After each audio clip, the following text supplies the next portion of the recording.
جس دن یہ عمل سر انجام پائے گا اسے یوم قیامت کہتے ہیں۔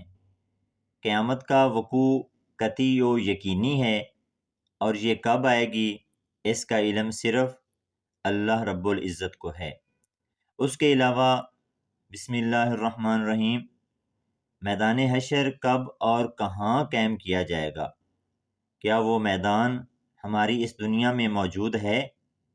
میدان حشر کے لیے لوگ ننگے قبروں سے کیوں اٹھائے جائیں گے؟ اس سلسلے میں سب سے پہلے تو یہ بات یاد رکھنا ضروری ہے کہ اللہ پاک فرماتا ہے جس دن موجودہ زمین ایک اور زمین سے بدل دی جائے گی اور آسمان بھی بدل دیے جائیں گے، اور تمام لوگ اللہ واحد القہار کے روبرو پیش ہو جائیں گے۔ ناظرین گرامی، اس میں کوئی شک نہیں کہ قیامت کے دن زمین و آسمان میں ایسی تبدیلیاں لائی جائیں گی کہ وہ ایک نئی حیت اور نئے نظام کے ساتھ ہوں گے۔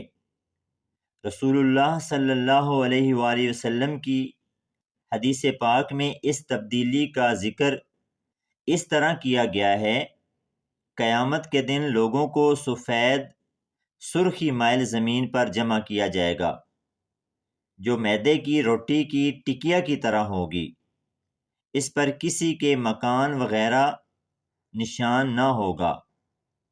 اب سوال یہ ہے کہ یہ تبدیلیاں ممکن ہیں یا نہیں؟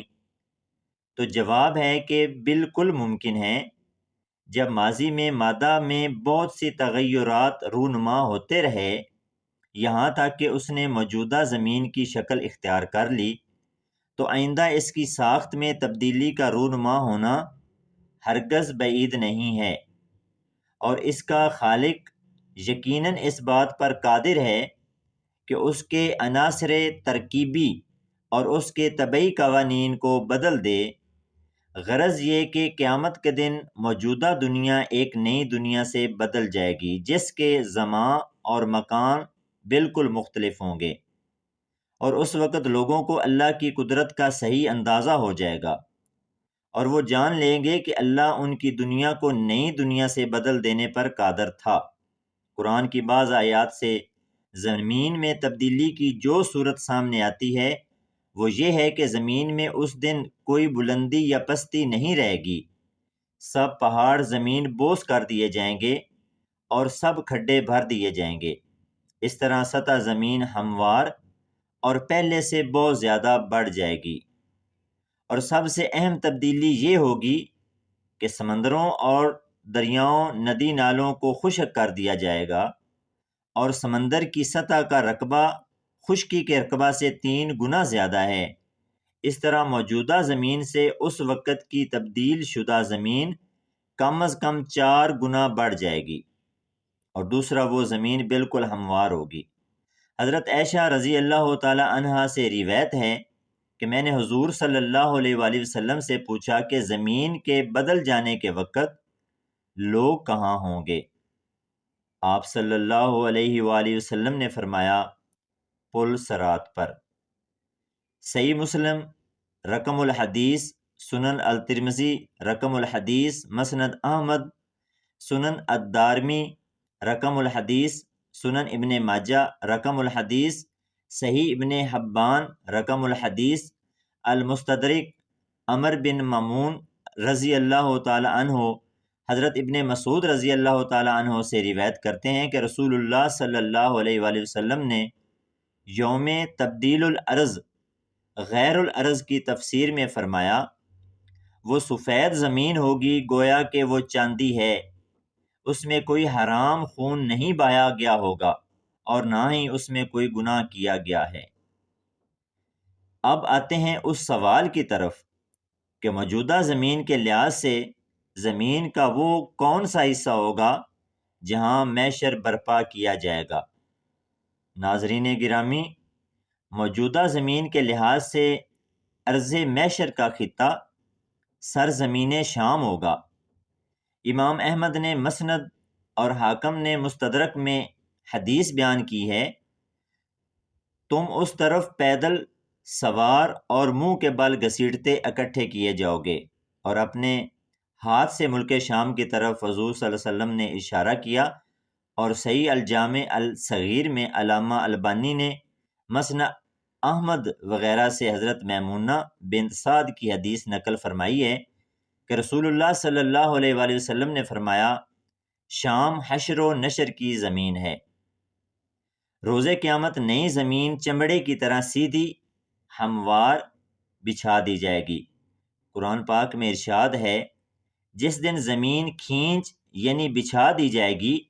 اس کی تفسیر میں امام ابن کثیر نے ابن جریر کے حوالے یہ روایت بیان کی ہے، نبی کریم صلی اللہ علیہ وآلہ وسلم نے فرمایا کہ جب قیامت کا دن ہوگا تو چمڑے کی طرح زمین کو کھینچ کر پھیلا دیا جائے گا، پھر کسی آدمی کے لیے 2 قدموں کے رکھنے سے زیادہ جگہ نہ ہوگی، پھر سب سے پہلے مجھے پکارا جائے گا۔ مسند احمد کی روایت میں ہے کہ حضرت میمونہ رضی اللہ تعالی عنہا نے ایک مرتبہ بارگاہ نبوت میں عرض کیا، اے اللہ کے نبی، ہمیں بیت المقدس کے متعلق کچھ بتائیے۔ نبی کریم صلی اللہ علیہ وآلہ وسلم نے فرمایا، وہ اٹھائے جانے اور جمع کیے جانے کا علاقہ ہے۔ ترمذی شریف کی روایت میں ہے کہ حضرت عبداللہ ابن عمر رضی اللہ تعالی عنہ کے پاس ان کی باندی حاضر ہوئی اور عرض کیا کہ مجھ پر زمانے کی گردش ہے، لہٰذا میں چاہتی ہوں کہ عراق چلی جاؤں۔ حضرت ابن عمر رضی اللہ تعالی عنہ نے فرمایا کہ شام کیوں نہیں چلی جاتی، وہ حشر و نشر کی زمین ہے۔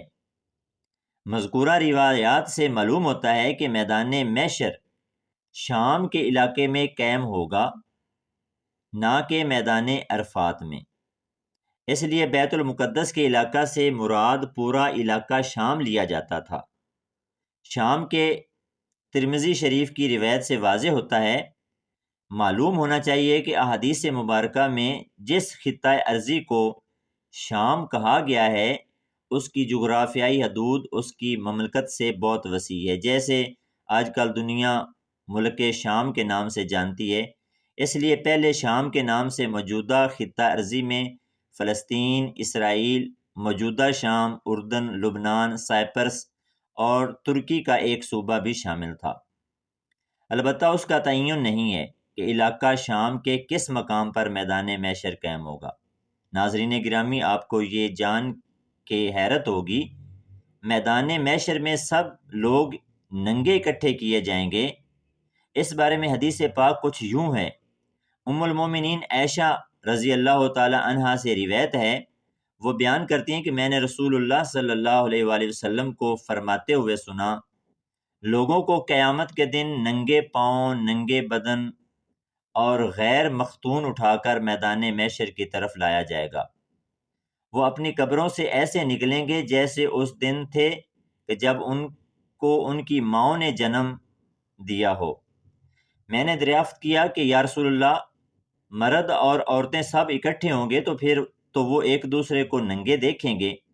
آپ صلی اللہ علیہ وآلہ وسلم نے فرمایا، اے عائشہ، معاملہ ہی اتنا سخت ہوگا کہ انہیں اس کی سوجے گی بھی نہیں۔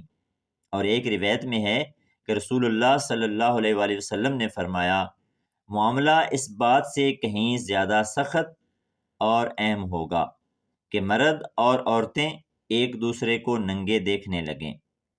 حضرت ابن عباس سے مروی ہے، بخاری کی حدیث نمبر 3447 ہے کہ رسول اللہ صلی اللہ علیہ وآلہ وسلم نے فرمایا، قیامت کے دن تم لوگ ننگے پاؤں، ننگے بدن اور بغیر ختنہ کے اٹھائے جاؤ گے۔ پھر آپ صلی اللہ علیہ وسلم نے اس ایت کی تلاوت کی، جس طرح ہم نے انہیں پہلی مرتبہ پیدا کیا تھا اسی طرح ہم دوبارہ لوٹائیں گے، یہ ہماری جانب سے وعدہ ہے اور بے شک ہم اسے کرنے والے ہیں۔ پھر سب سے پہلے ابراہیم علیہ السلام کو کپڑا پہنایا جائے گا، پھر میرے اصحاب کو دائیں جنت کی طرف لے جایا جائے گا، لیکن کچھ کو بائیں جہنم کی طرف لے جایا جائے گا۔ میں کہوں گا کہ یہ تو میرے اصحاب ہیں، لیکن مجھے بتایا جائے گا کہ جب آپ ان سے جدا ہوئے تو اسی وقت انہوں نے کفر اختیار کر لیا تھا۔ میں اس وقت کہوں گا جو عیسیٰ ابن مریم نے کہا تھا کہ جب تک میں ان میں موجود تھا تو میں ان کی نگرانی کرتا رہا، لیکن جب تو نے مجھے اٹھا لیا تو تو ہی ان کا نگہبان ہے اور تو ہر چیز پر نگہبان ہے۔ قیامت کے دن اللہ تعالیٰ لوگوں کو ان کی ریڑھ کی ہڈی سے دوبارہ پیدا فرمائے گا۔ اس سے لوگ ٹھیک اپنی شکل و صورت میں اسی طرح پیدا ہوں گے جس طرح دانے سے کھیتی اور گٹھلی سے کھجور پیدا ہوتی ہے۔